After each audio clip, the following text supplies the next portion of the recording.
Very good evening to all of you, and warm welcome to all of you to this second webinar of this series of Nova Journal Club.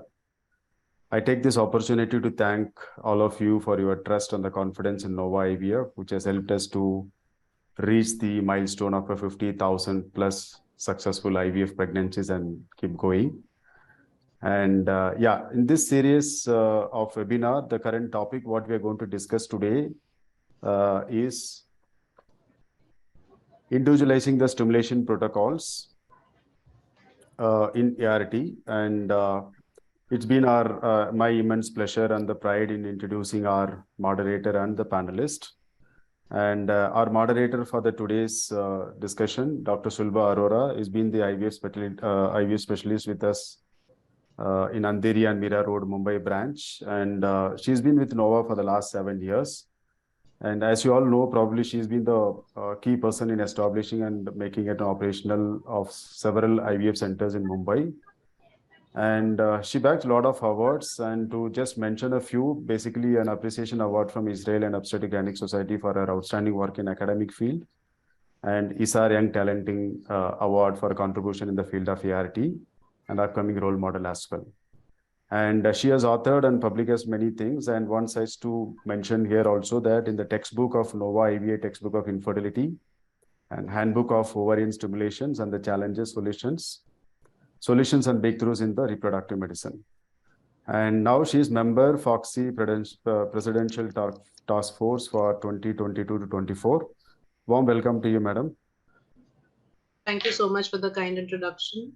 Thank you, doctor. And just a quick round of an introduction to our panelist. Dr. Mona Shroff is our fertility specialist at Nova IVF Surat branch. And again, a very senior practitioner having 19 years plus experience in the field of reproductive medicine.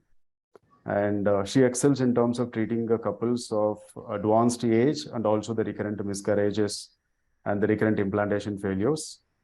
And she also had a chapter or kind of an authored book in terms of Nova IVA textbook of infertility, and also the regional books on the patient awareness and on the recurrent pregnancy loss. In fact, she is a chairperson for the Picker Book Surat and president-elect for 23 and 24 for Surat Obstetric Gynec Society. Warm welcome to you, ma'am. Our next panelist, Dr. Kalyani Shrimali. And again, Dr. Kalyani Shrimali has been a senior fertility specialist at our Indore branch of Nova IVF Fertility, has got almost 13 years plus of experience. And she has performed close to about 3,000 plus oocyte retrievals and embryo transfers. Her area of interest is again multiple IVF failures, poor ovarian reserve, and also managing the recurrent pregnancy loss and the recurrent implantation failures. And she again authored many chapters, the Handbook of Ovarian Stimulation, IVF Light International Journal, and the Manual of Ovulation Inductions and Ovulation Stimulation Protocols on the 3rd edition. And she's been the member with various prestigious institutions as well. A warm welcome to you, doctor. The next panelist of the day today is Dr. Krithika Devi, fertility specialist at Nova IVF Chennai, and very senior practitioner having about 25 years of experience. And she excels in the field of andrology and the reproductive medicine. Again, her area of interest is male infertility, recurrent IVF failures, and also enabling a woman with a poor ovarian reserve to conceive using their own eggs. I mean, that is the current protocol as well in the Nova IVF to get into the self cycle as far as possible things. And again, she's been presented a research papers in the ISAR for many years in the topic of the sperm agglutination and the low responders, and also the agonist and antagonist protocol will be very apt for the today's topic as well. And published article about the acispermia in the ATMA journal from the USA as well.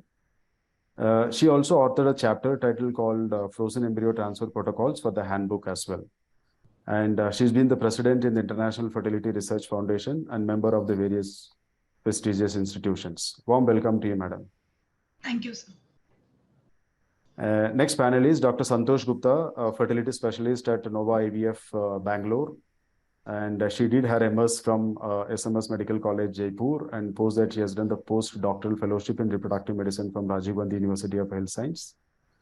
and worked as a consultant in the reproductive medicine for 5 years at the various IVF centers. And her main area is basically on the teaching and training and thesis and guide to the DNB postgraduate students. And she also bagged an award like Dr. Asharaf Award in ISA 2013 for presenting on rescue IVM. Right. And she's been invited faculty as well in the national conferences of ISAR and the ACE, and currently co-opted member for the KISAR, the Karnataka chapter of ISAR as well. A warm welcome to you, Doctor. Thank you very much. Thanks. And the last but not the least, the last panelist is basically Dr. Ved Prakash. He's a regional head of an embryology at North region. And he's been the founder for the International Human Embryology Research Academy and the past president of the prestigious Academy of Clinical Embryologists, which is called as ACE. He's been the invited faculty in ART for an Amity University and also the MSc in ART for Mysore University. His area of interest is in vitro, IVF to blastocyst and also innovation in the embryo culture system. Warm welcome to you, sir. Thank you so much. Thanks. So with this, request to all the participants is like when you have question answers, you can use the chat box options. Please do key in or type in all your questions where we can able to get the answers from the respective panelists and the moderator. Right. With this, over to you, Dr. Sulbha, for getting started with today's webinar. Thank you so much for all the kind introductions, Mr. Salem. Can you stop? I'll stop. Sure, ma'am.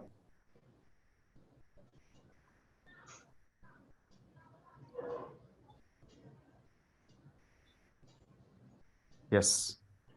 Okay, so warm welcome to everyone who is present here today. And we are going to be discussing the individualization of stimulation protocols in ART. So, these are the list of panelists you have already met. We have 4 clinicians, Dr. Mona, Dr. Kalyani, Dr. Krithika, and Dr. Santosh. And we also have our senior embryologist from New Delhi, Dr. Ved Prakash. Warm welcome to all the panelists. Now, in 1978, when the first IVF baby in the world was born, Louise Brown, she was actually born in a natural, unstimulated cycle because ovarian stimulation was not yet started as a concept.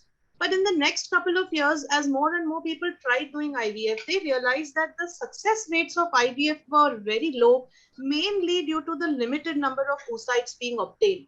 And that is why the concept of stimulating the ovaries to get more follicles started initially with the use of menopausal urinary gonadotropins. And as time went by, we have the recombinant gonadotropins as well now. Now, no doubt, the use of stimulation has led to much higher success rates because now we have more oocytes that we can retrieve, more embryos that can be formed. And today, selecting the ideal stimulation protocol forms the mainstay of any IVF cycle.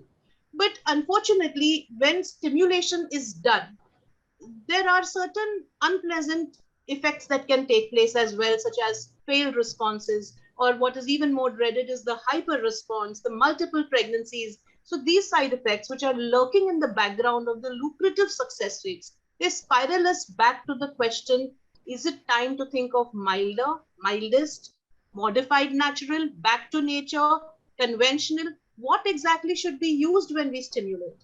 Now, when we stimulate a patient for IVF, although the aims for all the patients are the same, that is, we want multifollicular growth, we want to prevent a premature LH surge, and we want to time the oocyte retrieval very precisely just before ovulation.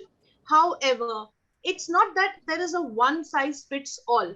Just as you have short, medium, and tall women who may require stands of different height to rise above a certain threshold.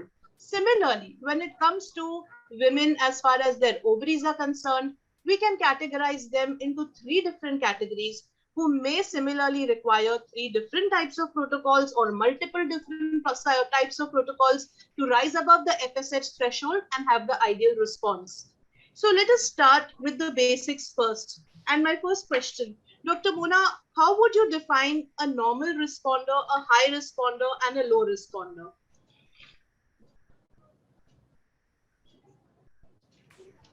Yes, thank you, Dr. Shilpa. So I think a high responder, it's very clear that it's more than, if the expected oocytes are more than 15 or the antral follicles are more. So basically, it's the high normal or PCOS cases. Those are the high responders. A normal responder with the strictest criteria would be between 10 to 15 follicles.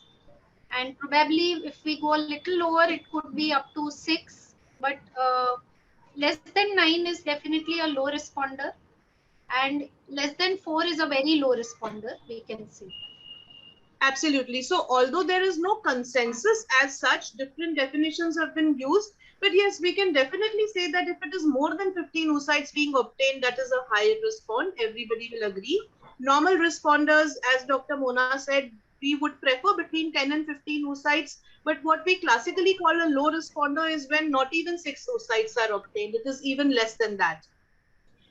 So Dr. Kalyani, can you tell us what parameters do you consider when you are starting stimulation? What things are to be kept in mind? Good afternoon, everyone. Thank you, Dr. Sulbha, for the question asked.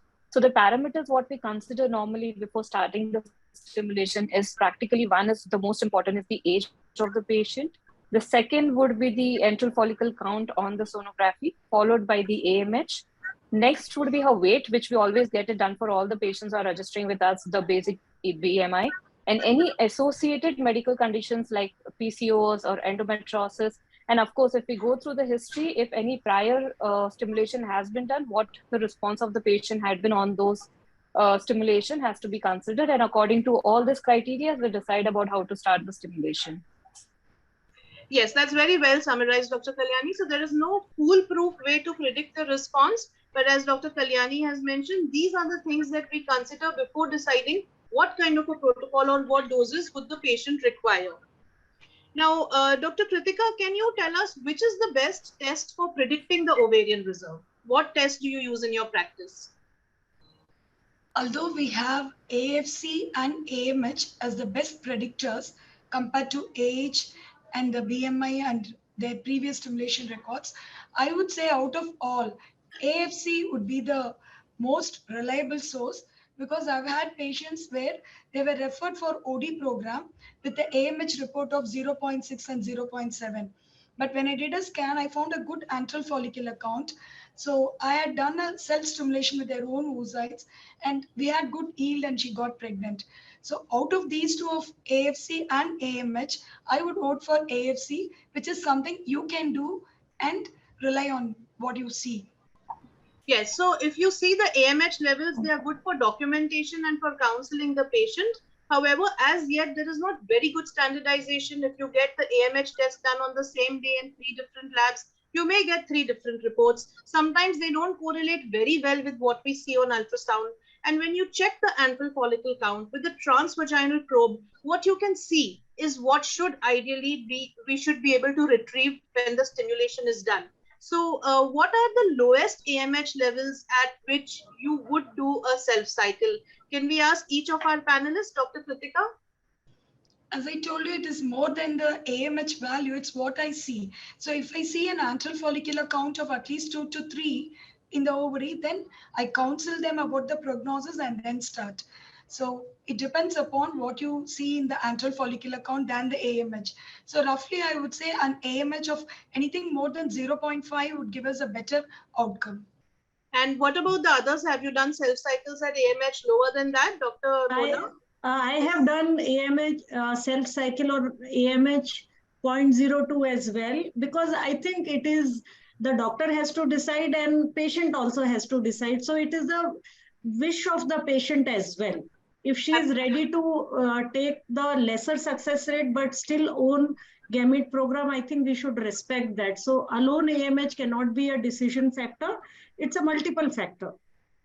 Absolutely. And so as we've discussed, what we need to keep in mind, the take-home message here is that even with a low AMH, a self cycle is possible if that is what the patient desires. We can counsel them that the expected number of oocytes may be low, but that does not necessarily mean that the success rates will also be low. Success rates cannot exactly be predicted, If you see the studies, what they say is that AFC and AMH clearly add to age in predicting a poor response, and single test AFC and AMH, they both fully cover the prediction of a poor ovarian response, but none of these tests add too much information to predict the chances of an ongoing pregnancy. So just on the basis of a low AMH, it's not like we should discourage the patient. Yes, we can give her the options and then let her decide. Now, Dr. Santosh, can you tell us how do you decide the starting dose of gonadotropins in the 3 groups? See, basically, we have to classify our patient on the basis of AFC and AMH, whether they are normo-responder, poor responder, and hyper-responder.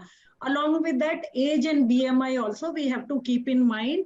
Or if they are coming for a second IVF to you, then looking at the previous IVF record also we can decide. But in general, for a normal responder, if their BMI is normal, you would give a adequate dose which could be 150 to 225 IU of the gonadotropin. For poor responder, anywhere between 300 to 450 IU, which is normally practiced, and very high doses do not work. Sometimes patient will ask you double the dose, I'll get double oocytes, so we have to counsel them. And obviously for hyper responders, I would not use very, very low dose drugs, maybe around 150 I would use, because we are working in today's scenario where we can harvest more oocytes, make embryos, and all freeze program is very successful, very safe. And we all have understood that pregnancy rates are very good in the frozen embryo cycle. So I won't believe in very low dose posting, reducing the doses. So that's how I would suggest the patient. What about the others? What about the others on the panel? Would you also follow similar protocols, or does anybody have something different they follow in their practice? Yes. Dr. Kalyani, yeah. So, Dr. Sulbha, whatever Dr. Santosh said, she's absolutely right about it. But just to make the point for the hyper-responder, I would really trust the BMI, because if she's a thin, lean PCOS, I would try to restrict my dose to, maybe up to 150 or maybe around 200 and not go beyond it.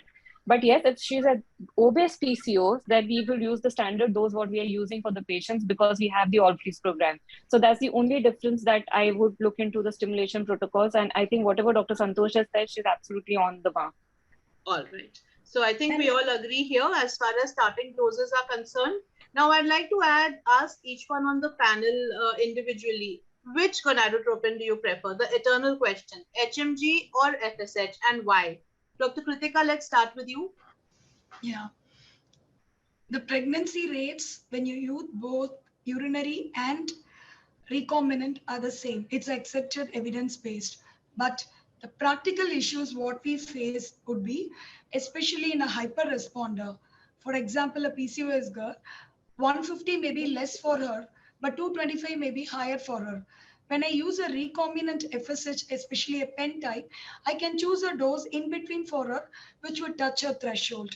So the dose flexibility what I get with a recombinant FSH would be advantage for me, especially for hyper responders.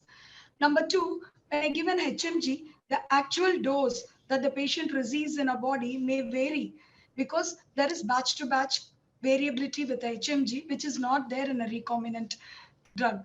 So this is an advantage, practical advantage. The third thing would be the affordability of the patient. So suppose they cannot afford, then I would go with an HMG itself. So multiple factors will determine, but for dose flexibility and the right dose reaching the patient, I would prefer a recombinant FSH. Okay. And what about the others? Dr. Mona, what would you prefer to use? Is it similar? No, I would strongly prefer a recombinant FSH. Okay. In my experience, what I've seen is most of the studies which have shown HMG to be similar in terms of the pregnancy rate are conducted on, say, drugs like Menopur. Mm-hmm. Where, they are very different from what HMG that we get here. So, and our embryologist also always, even though they may not be aware of what drug is used, whenever I've used HMG, they'll say, okay, ma'am, eggs are not that good quality, or again, that's another controversy where, how to determine the oocyte quality.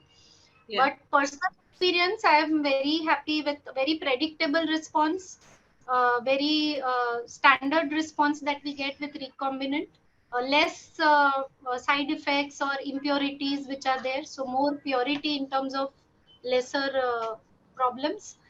And hardly it has happened that the follicle to oocyte ratio is very poor, or so I would go with recombinant FSH. Another point I would add here, that convenience of the patient, recombinant FSH and all, they come in pen-like thing. So if you teach patients on first day, they can take by themselves. It is very easy. Whereas most of the HMGs are IM, or you have to break ampule, load it. So you always need a nurse support or a hospital support for that. So if finances is not a problem, I think for all of us, recombinant would be the first choice. And as everybody, batch to batch variability is very less. So there is a predictable response. So but that is also another valid point that the gynecologists who are listening in should keep in mind, that when you reconstitute an ampule of HMG, say it is an ampule of 75 units, you have to use the entire 75 units. If you decide to use 37.5 today and keep 37.5 for the next day, it will lose potency. But this advantage is there with the pen devices, as the panelists have rightly pointed out, that the dose titration is easier. Now, I'd like to ask Dr. Ved Prakash, do you find from the embryology point of view, as we have discussed amongst us clinicians, that do you find there is a difference in oocyte quality or in the FERT rate, blast rate, or implantation rate when we use different gonadotropins on the clinical side? So if I say about my experience, in my experience, what I have seen that if you use recombinant, definitely you will get very good oocytes. And even though even I used to do ICSI on that recombinant FSH derived oocyte, they hardly degenerated. Most of them, fertilization is very good, blastosation rate good, implantation rate is always good. But if you collect all the data from HMG and FSH, all of them, then there is no as such much difference we find. Yes, so I think this is the point to be kept in mind, that maybe in cases of previous failures or where we have not got a good number of M2 sites, so we did not get good outcomes, we can counsel these patients to try a protocol where we are incorporating recombinant FSH. And even though recombinant FSH may be more costly, but because in practice we do find a lot of advantages, it does turn out to be most cost effective from that point of view. So maybe it can maximize their chances of getting pregnant in one cycle itself, as compared to having to do multiple cycles. HMG preparations, as we know, they are derived mostly from the urine of postmenopausal women. They contain equal amounts of FSH and LH. The recombinant preparations contain FSH only. And now we have recombinant LH and recombinant HCG as well. So although if you go to see, the recombinant gonadotropins do have a higher specific activity, and it minimizes the amount of glycoprotein that we are injecting. It is smaller volume, so subcutaneous doses are possible, and therefore they do actually have a better safety profile. And even though if you see all the randomized control trials and the meta-analysis, it has been shown that there is not much of a difference. But these added advantages are there if you see the batch-to-batch consistency, because the urinary gonadotropins are filled by bioassay even today. So what is labeled as 75 units may actually contain as little as 60 or as much as 95 units of the drug. And you may think you're giving 75, but it may be a lot more or a lot less. As opposed to that, because recombinant is filled by mass, what is labeled as 75 is 75. At the most, it will vary between 73 and 76 units. Now, the Cochrane database review, which included 42 randomized control trials, almost 9 to 10,000 women, they showed there was no difference in the live birth rate, OHSS, or any other outcomes, whether recombinant or urinary FSH was used or HMG. And they did conclude that all gonadotropins are equally effective and safe, and the choice of gonadotropin should depend on availability, convenience, and costs. Not just that, even in PCOS, where we wonder the endogenous LH level is already high, but the Cochrane database review of 2015 showed that whether you use HMG or FSH, highly purified or recombinant, the success rates in terms of live birth rates are the same, OHSS rates are the And the same thing has been corroborated in the 2018 guidelines, combined ASRM age for PCOS, that HMG and FSH do in theory work equally well. Yes, as the panel has discussed, recombinant may be more expensive, but it does have certain advantages in terms of a more predictable response and pen devices that are easy to monitor and easy to manipulate the dose. Now let us look at a case situation. Dr. Santosh, we have a case who has not undergone any previous stimulation. You do an ultrasound, you find that the antral follicle count is low, it's less than 6. You get an AMH done, it's 0.4. So clearly this looks like a low reserve. So how would you counsel this patient? Would you tell her that she needs donor eggs? Is there any other factor that needs to be considered here? See, one thing we have to make patient understand that low egg reserve doesn't mean that she cannot get pregnant. Probably she has to understand it this way, that she has a lesser time and her per cycle success rate is lesser. It doesn't mean that she cannot get pregnant with her eggs. So that part she has to understand. If we are only focusing on the economics of per cycle, probably we can come to the donor eggs. But directly, I would not advise this lady for the donor eggs. Another important issue here is I would like to know the age of this lady. If age is lesser, these girls will have a very, very good success rate. So age has to be considered, then wish of the patient. And as long as patient is able to understand, then probably I will do her self cycle, even if she is elderly. When elderly patients are there, we would even discuss about multiple cycles, cooling cycles, all those cycles I would consider. Yes, so we will come to the different stimulation options. As you rightly said, in addition to the ovarian reserve, it is very important to keep the patient's age in mind. And that brings us to something called the Poseidon groups. Dr. Kalyani, can you tell us what are the Poseidon groups? Do you use them in your clinical practice and how do they help? The Poseidon criteria is basically for the low prognosis group. So basically, it's been divided into two categories and then again into A and B. So one is the young patients whose age is less than 35 and the other is the older patient whose age is more than 35.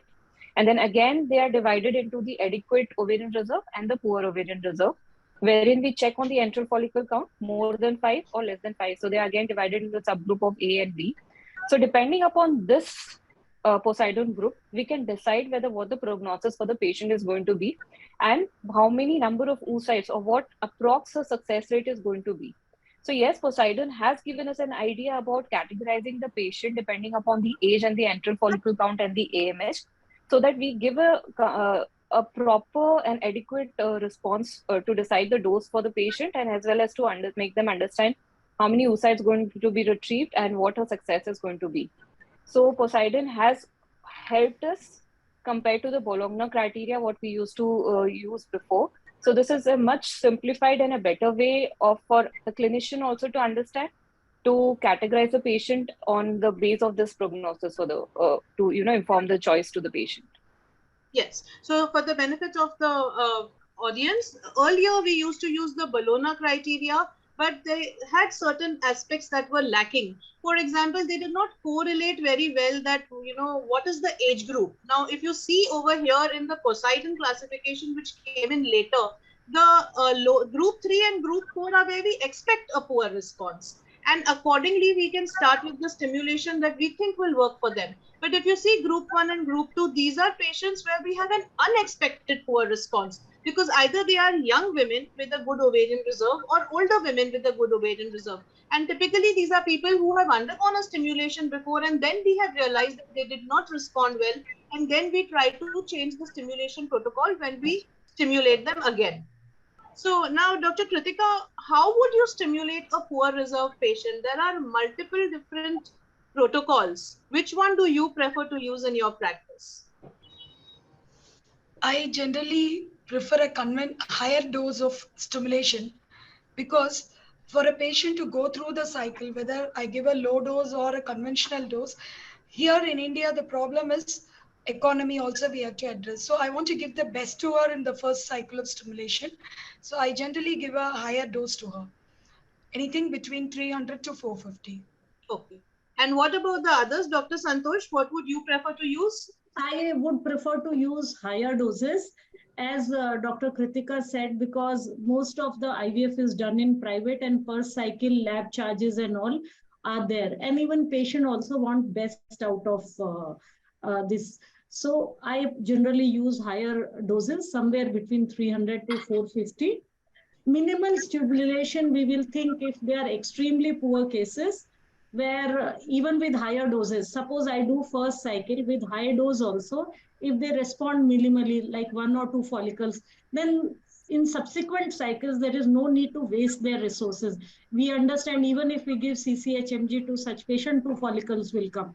Then there onwards, learning from our own experience, I may shift towards the lesser doses and embryo pooling program. Absolutely. So a lot of us believe in going full throttle, where in one shot itself, we want to try and maximize the number of oocytes we can collect for the patients. In our country, they are not covered by insurance or by government. They are paying from their pocket. So repeatedly doing cycles may get difficult for some patients. Dr. Mona and Dr. Kalyani, what are your inputs? Do you use minimal stimulation with embryo pooling? Have any of you tried dual stimulation? So I use even only, and I prefer to go for the conventional doses, because even with the conventional dose, the follicle oocyte ratio is maintained. I mean, I get whatever I am expecting. So I've stuck to that. And in some cases, I even go with a lower dose with clomiphene citrate if they are willing for embryo pooling. So when I add a clomiphene citrate with even with a lower dose of FSH, I do get a better. We have seen many patients where they have undergone a normal OI ovulation induction with us with clomiphene, and in that we see 3-4 follicles. Yeah. And when they come for IVF and we give a high dose of FSH or HMG, also we see a lesser response. So basically, adding clomiphene is something which has worked for me for the patients. Yeah, that's a valid point, Dr. Mona. I use clomiphene routinely for all low responders. The only disadvantage is we'll need to freeze the embryos. But then if a patient is willing for a pooling cycle, that is perfectly fine. I usually give a dual trigger for the poor responders. So again, that has helped a lot. We will come to the discussion on triggers in a while. First, we will finish about the stimulation in a poor reserve patient. So I think low CC. That is what. So I think what the take-home messages here are that this really needs to be individualized from patient to patient, depending on a lot of factors, including, very importantly in our country, the cost concerns. If you feel that this is a patient who cannot undergo repeated cycles, better to give a high dose and try and get as many oocytes in one cycle as you can. If this is a patient who doesn't mind undergoing 1 or 2 cycles and pool their embryos, we can try milder stimulation even if we are getting 1 or 2 or 3 oocytes each time, because maybe even with the high doses, that was all the response we were going to get. And then dual stimulation, the disadvantage is that you do the pickup and 5 days later you start the stimulation again. So it is an entire month of injections, which gets a little psychologically traumatizing for some patients. What about the use of agonist and antagonist? Dr. Kalyani, what do you prefer in poor responders? I prefer using is the antagonist.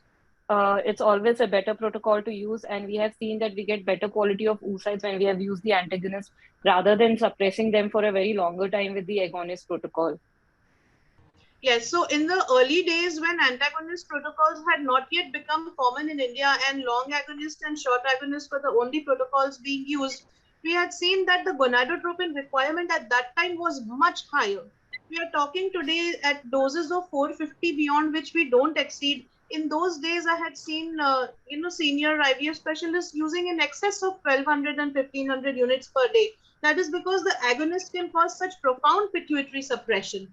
So the number of days were also very long that time. Yes, 14 days stimulation, 15 days stimulation. Absolutely. So if you see the literature also, which compares the agonist protocols with the antagonist protocols, they clearly show that the number of oocytes retrieved, there is not much of a difference, but the ongoing pregnancy rate It is almost twice as high in an ANTAC protocol. And what is even more important is that the duration of stimulation and the total gonadotropin dose are significantly higher when agonist is used as compared to antagonist.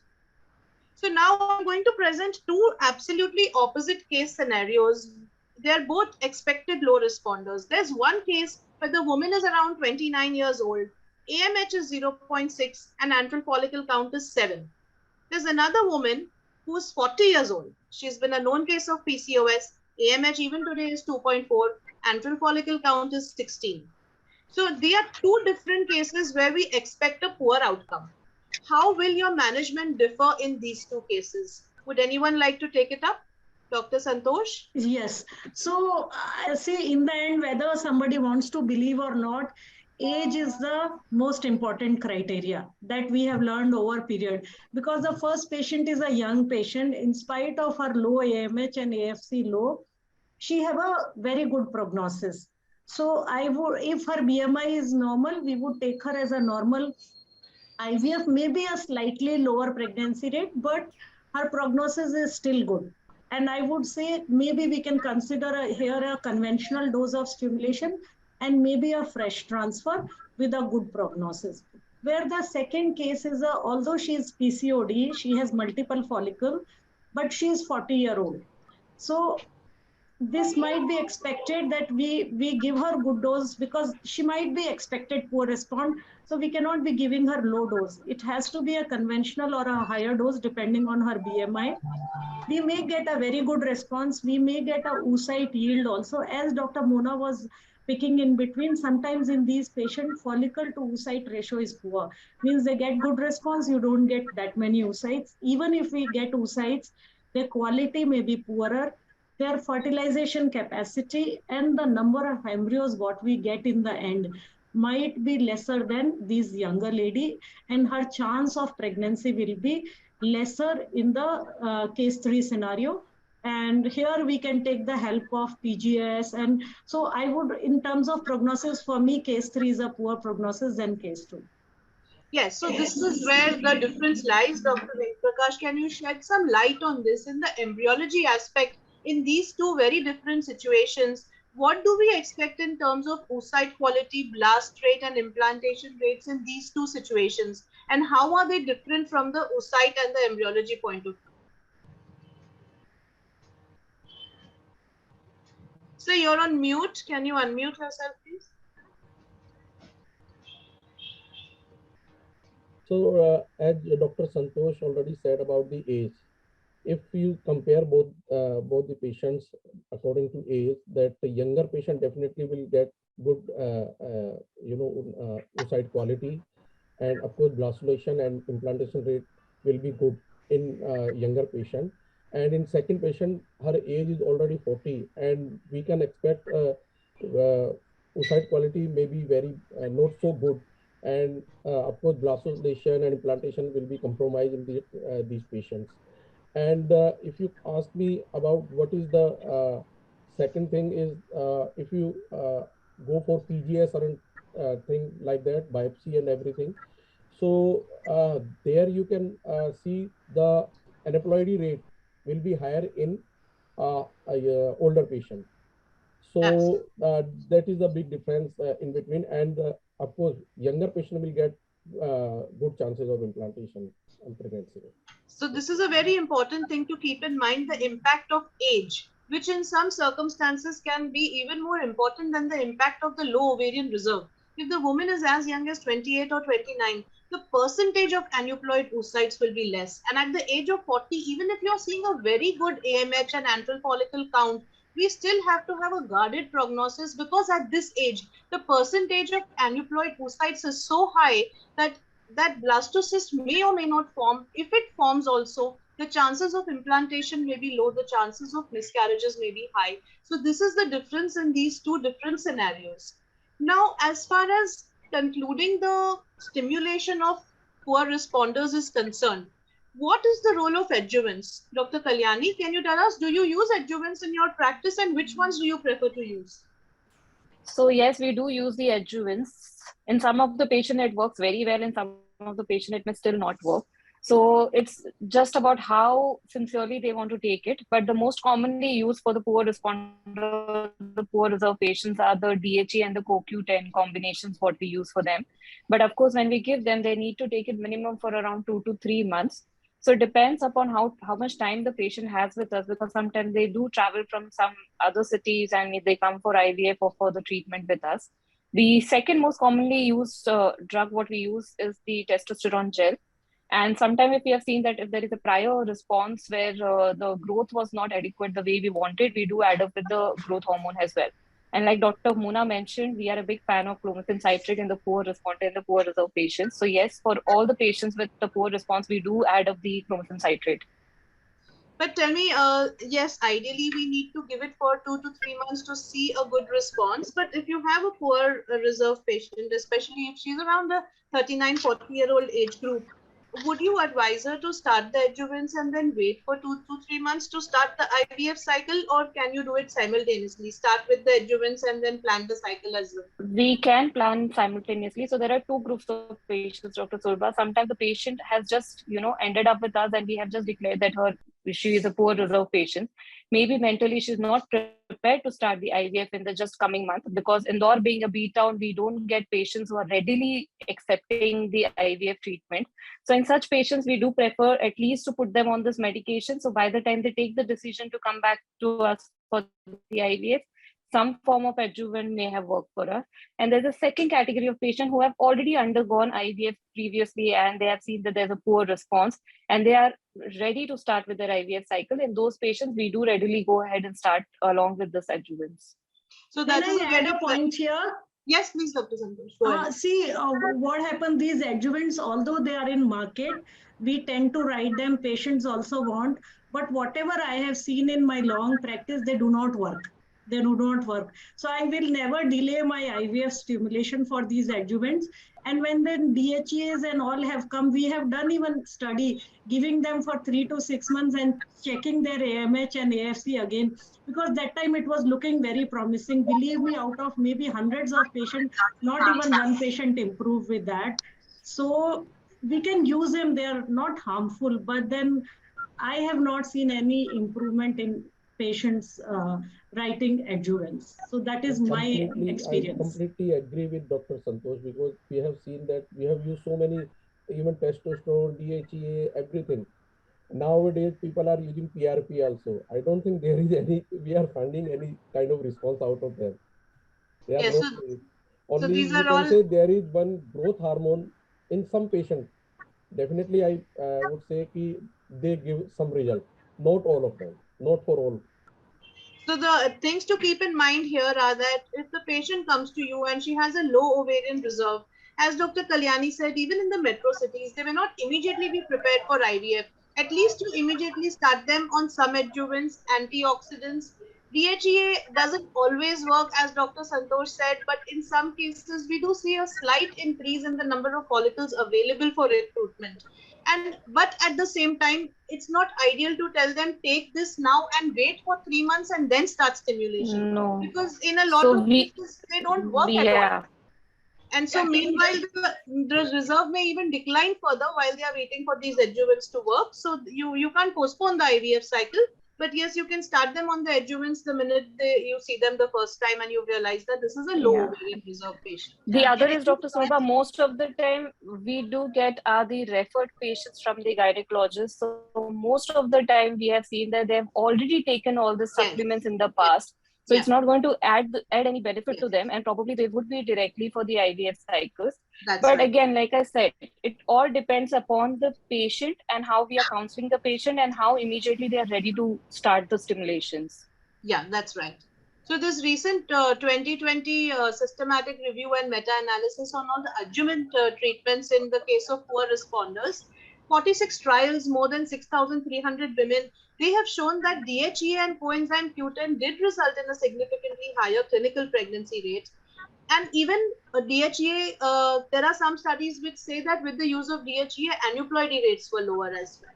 Growth hormone, testosterone gel also led to a high number of oocytes retrieved and embryos transferred. Growth hormone also caused the highest E2 levels on the day of trigger. Clomiphene, letrozole, and growth hormone with the use of all of them, the dosage of gonadotropins was lesser. And coenzyme Q10 also led to the lowest global cancellation rates in this group of patients. So now with this, we come to the other extremes. Individualization of the protocols is always more important at the two opposite ends of the spectrum. We've already dealt with the poor responders. Now let us look at this case.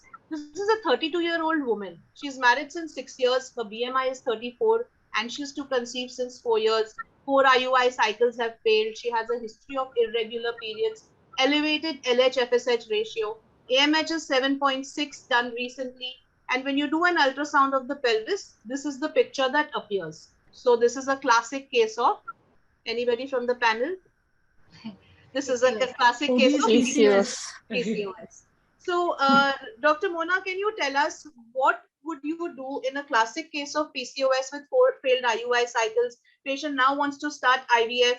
How would you optimize the expected results in women with PCOS? So basically, I would like, it's a very standard protocol all across the world now to go for an antagonist cycle with an all freeze. So that is taken as a norm now. So there's no way I would want to do a transfer in the same month. Secondly, if she, again, as Dr. Kalyani said, most of them, they're already on some multivitamins and, myoinositol and those stuff. If she is insulin resistant, I would like to add a metformin along with, and a B12 along with the other prenatal vitamins that I would be giving. Other than that, I would prefer to use, again, I'm anyways fond of recombinant. So I would not want to use HMG here. I would go with a recombinant and with a slightly lower dose, but that would depend upon her BMI as well. Okay. So if she's a very thin one with a lower dose, I have gone as low as 125 or 150 as well. And it does give a response. So that is what I would want for the patient. So 2 questions about the adjuvants. Anyone on the panel? Dr. Krithika, you can probably take this up. Do you use metformin or do you use myoinositol as well? And does anyone else use myoinositol or only metformin? I use only metformin, not as a routine for all PCOS women.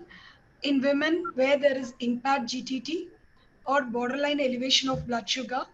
And my main concept of starting metformin for a woman with stimulation with this high AMH would be to reduce the risk of OHSS. Metformin, when you give along with your stimulation, it has been proven that it reduces your risk of OHSS. So metformin, not as a blanket for all PCOS, but we'll have to individualize the requirement of that particular individual. So for which cases, Dr. Kalyani, for which cases would you add metformin? Would you add insulin sensitizers? Dr. Kalyani?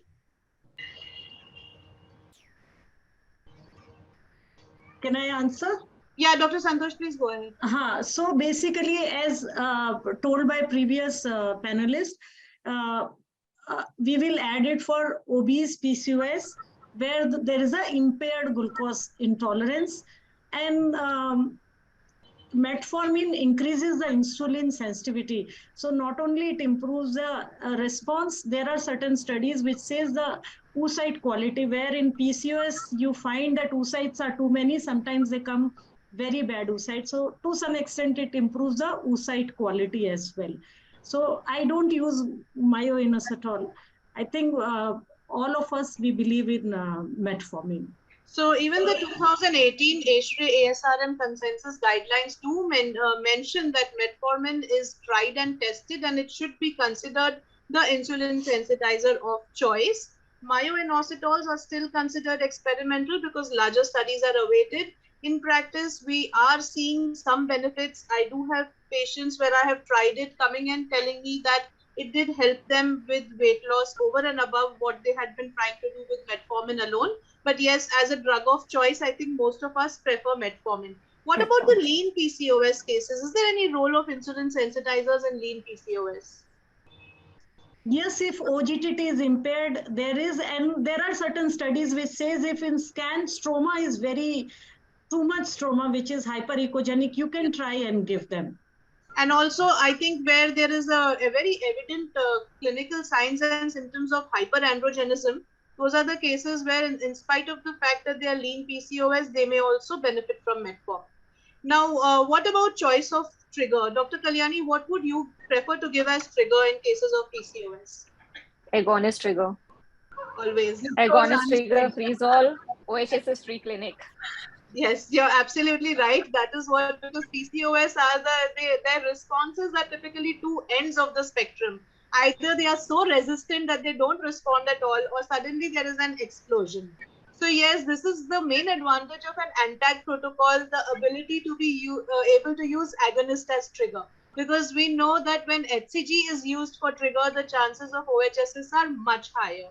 And what about dual trigger? Does anyone use dual trigger in either PCOS or any other cases? We do use for the poor responder or the poor reserve In patients. poor PCOS, we don't use. PCOS No, we never use. PCOS is better to avoid. Even that minimal HCG, you don't know what it will do to the patient. I have used in a third group of patients where, it's a borderline high response. So like whether to freeze or whether to transfer, if it's in that range, then also dual trigger has reduced the risk of OHS. So in the normal responder, basically, we do try if we want to decide whether we want to do the fresh or the frozen. So when you, in a normal responder patient, if you use GnRH agonist as trigger, do you do a fresh transfer? Anybody on the panel?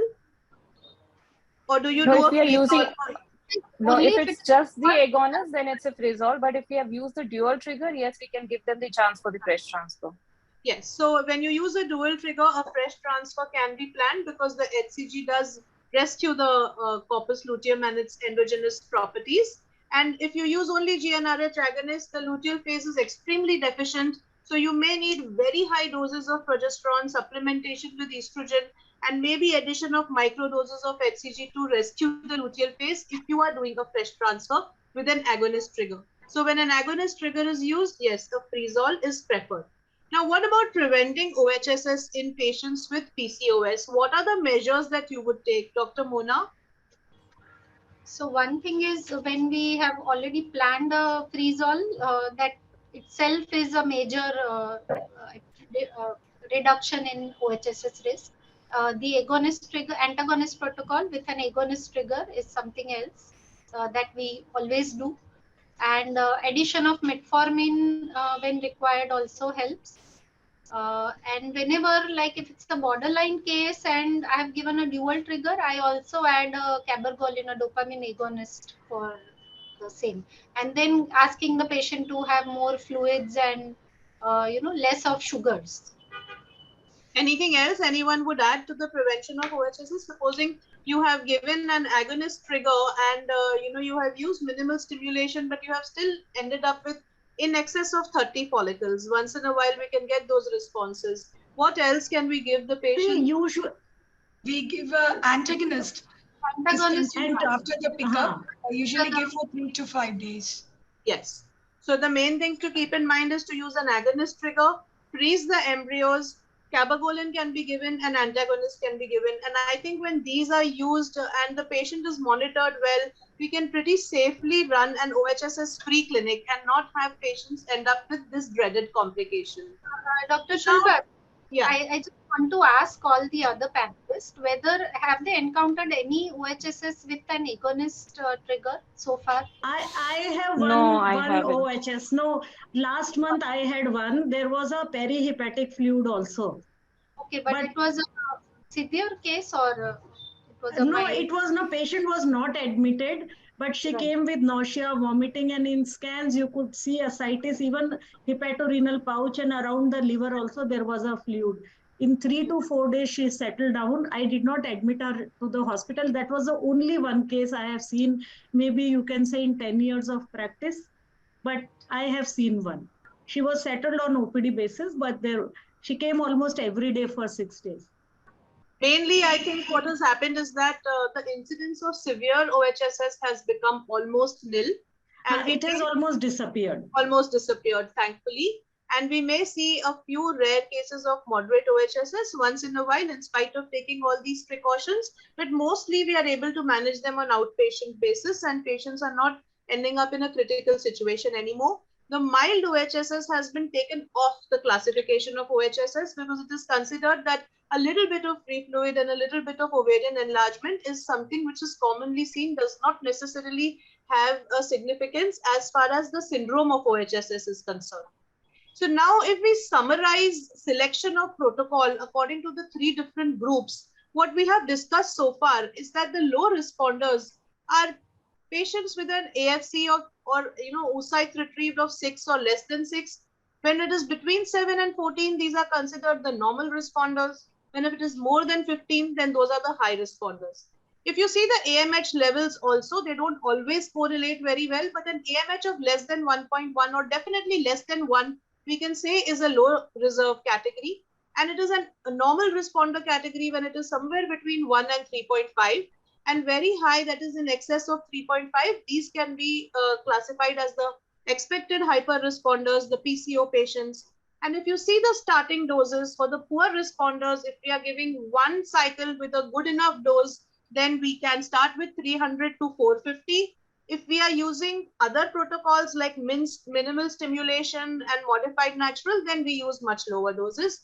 In the normal responders, the starting doses vary between 150 to 300.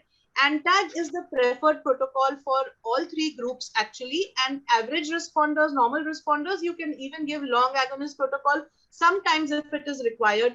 For the high responders, we would definitely prefer an antagonist protocol because that gives us the flexibility to use agonist as a trigger. If you use an agonist protocol, then you have to use HCG as a trigger, which is not desirable. Now, lastly, I would like to discuss a couple of very different case scenarios where further some individualization of the protocol might be required. Now, here is a case of a 31-year-old woman. She is undergoing ICSI for male factor infertility. Her BMI is normal, it's 24, her periods are regular. Antral follicle count is 13, AMH is 2.4. We start on day 2 of the cycle with 225 units of HMG. After 5 days, we call her for the scan. What we expect to see is most follicles should be between 10 to 12 millimeters, but we find that one follicle is already a little bigger, it's 15 millimeters. Then there are a few which are 10 to 11 and few which are even smaller than 10 millimeters. How would you manage this? Dr. Krithika, what would you do in such a situation? So the first thing is I will go back and check my basal scan. In the basal scan, if on the right ovary I had a follicle or I had an antral follicle which is slightly bigger than the rest, then I would say it is a follicle which is selected early and it is growing. So that is one thing which we have to check, whether she already had a cystic appearance of the follicle.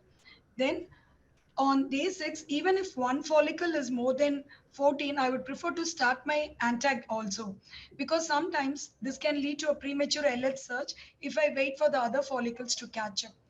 And if this is a picture what I'm seeing, then I would increase the dose from 225 to 300 so that the other follicles will try to catch up. Anyone else has anything different that they would do in a situation like this? No, we all will increase the dose and increase the dose and add the ANTAG. Yeah, so there are some papers where these kind of case studies have been published where they have even mentioned something a little different, that in case of a discordant growth, this is a discordant growth very clearly, you delay the start of antagonist by further 1 day and step up the dose at the same time. So if you start antagonist at this stage, the ones that are still small might not actually pick up in growth and they may undergo atresia. But by delaying the start of antagonist and increasing the dose, it is kind of like trying to rescue the non-dominant follicles. If you are starting the antagonist 1 day later, then at the most, because there might be a slight premature progesterone rise, you might have to counsel the patient for an all freeze in such a situation. Now, as far as starting ANTAG is concerned, can anyone from the panel tell me what protocol do you follow? What are the 2 different protocols for starting ANTAG and what do you follow in practice? There are two types of protocol. One is flexible, another is fixed.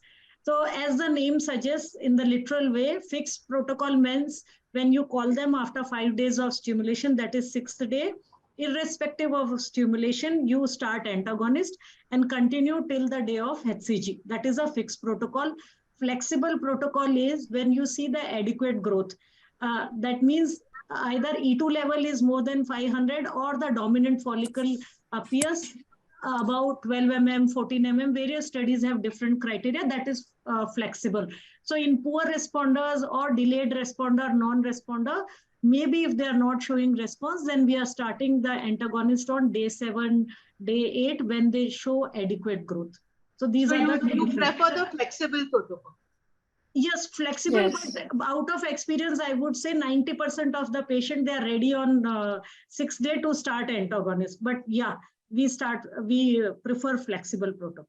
What about Dr. Kalyani? What do you prefer?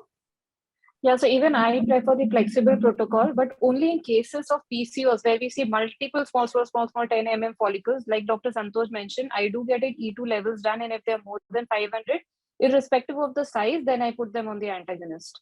Okay. And Dr. Krithika, what do you prefer to do? I usually follow a flexible protocol, but for PCOS, even if the follicular sizes are small, I think it's better to start the antag because the collective estradiol level is higher. Because earlier I had a patient where she had a premature rupture of follicles even during stimulation. I started the antag later.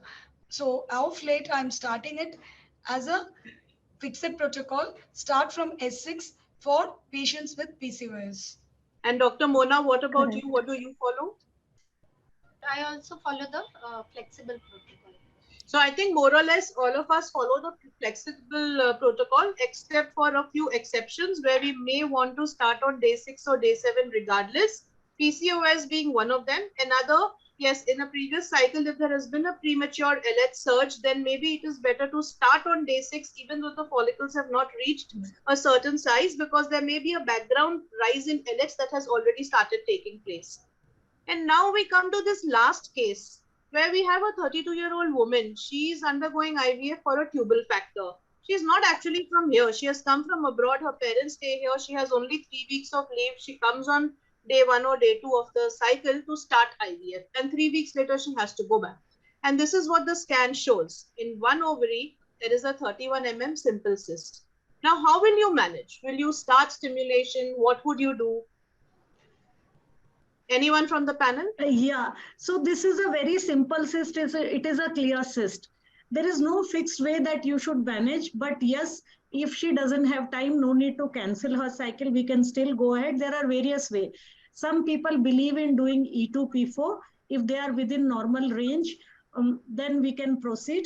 Other way is you can even aspirate, but I personally feel this is a smaller cyst. You can even ignore and proceed with the stimulation. Nothing will happen in such cases.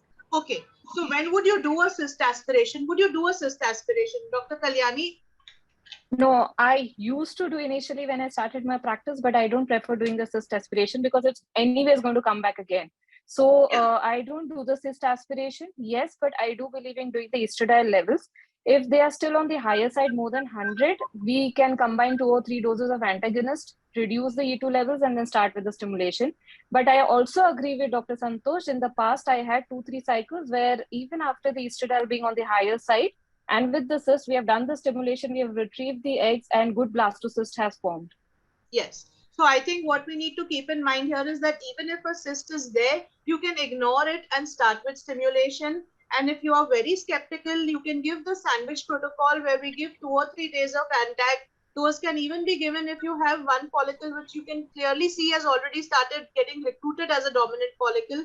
Suppress that and then start with your stimulation, and then you give your flexible or fixed protocol, add antagonist again later as you would have normally. And aspiration doesn't have much of a role. I think it just psychologically makes us feel better. But when you call the patient back on day 5 of stimulation, you will see that the cyst has appeared again. Back again. Cyst is back again.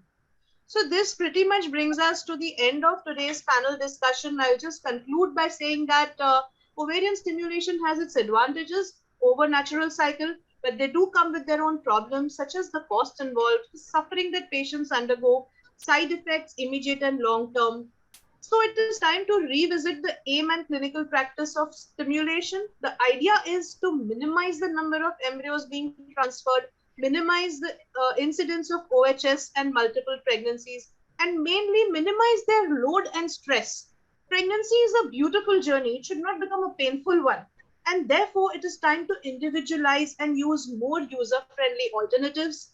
The aim of the user-friendly alternatives is a correct prediction of the ovarian response, especially as we have seen today in the two extremes, that is the poor responders and the hyper responders, by using the most sensitive markers of ovarian reserve so that we can minimize the risk of adverse effects, the risk of complications, and make the treatments more affordable and more pleasant for our patients.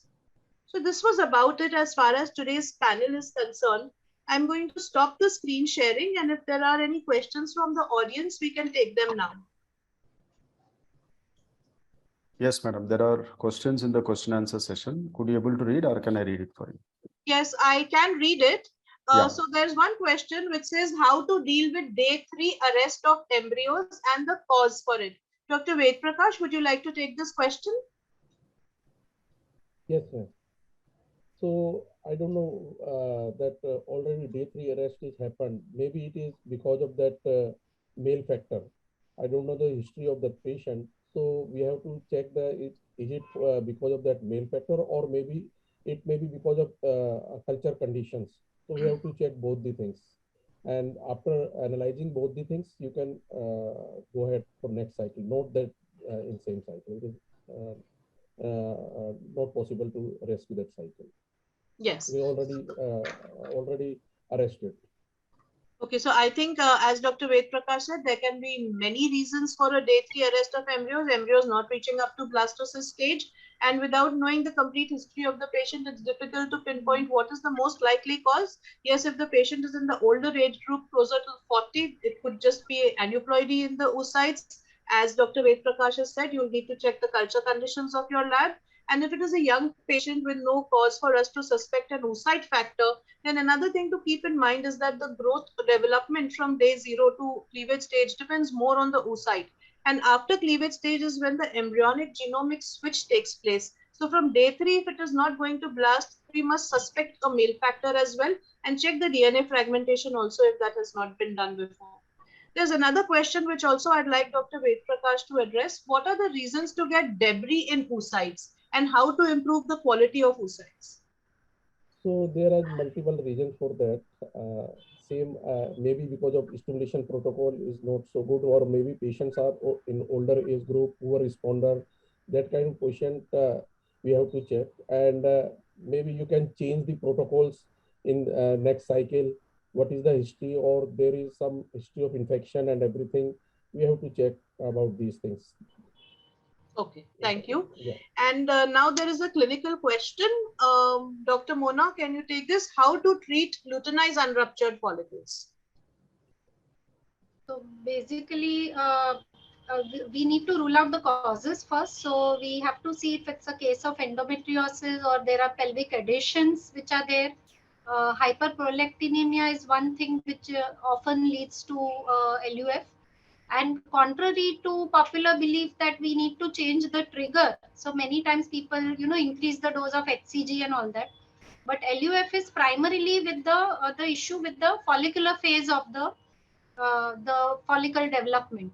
So maybe you can change the stimulation for that, because this is basically applicable in normal cycles, not in IVF. So you can change. And there's one interesting study which was done that especially in endometriosis, it's the GCSF which has helped. So giving because the neutrophil infiltration of the granulosa cell is lacking in that. So if GCSF injection was given 1 to 2 days prior to the HCG, then 90% ovulation rate has been reported in LUF cases, in endometriosis especially. That's a very interesting study. So GCSF given subcutaneously? Yes. Subcutaneously. Okay, that is something that can be tried for everyone in the audience who faces a situation of luteinized unruptured follicles, especially if it is happening in repeated cycles. The next question, we've actually already discussed this a lot in detail. It says, what is the preferred protocol for poor responders? Dr. Krithika, in 2 or 3 lines, can you summarize this as a take-home message? Yeah. So I would say, although agonist and anti give an equal pregnancy rate, but practically, I would prefer an ANTAC protocol, since if you use an agonist protocol, you need to give a higher dose and a longer stimulation day. And when you give a agonist protocol, the trigger that you can give will be restricted to HCG. In a low responder, when you give an ANTAC protocol, you have an advantage of giving a dual trigger, an agonist trigger, which is supposed to improve the oocyte maturity and quality. So I would say I would prefer an ANTAC protocol for a poor responder. Okay, thank you. Now there is a case scenario. Dr. Santosh, would you like to take this up? Somebody has asked that AMH is 0.2. On one side, there is one follicle. In the other ovary, there are no follicles. The day to FSH is 6. Can we stimulate? Or are there any adjuvants to be given before stimulation? Or should we directly advise a donor program? See, in the end, it is a very long question to address. AFC 1 in this cycle, definitely she'll get one follicle. One follicle, and you have to discuss in detail with the patient. You can stimulate, but then one follicle, it could be empty follicle. You get an oocyte, it may not be an empty oocyte, it may not fertilize, may not lead to how young and old is the patient. That is another thing we have to see. Sometimes in my practice, what I have seen is you call them next cycle. Maybe instead of AFC1 next cycle, she will have AFC2 to 3. It makes a lot of difference with these kind of patients. We can give adjuvants, but don't expect a dramatic change in the giving adjuvants. Adjuvants are for the peace of mind, buying time and counseling. I don't know how far they work. Yeah, sometimes different cycles have different AFCs. So you could consider doing it in the next cycle and see the AFC. Maybe it will be 2 or 3.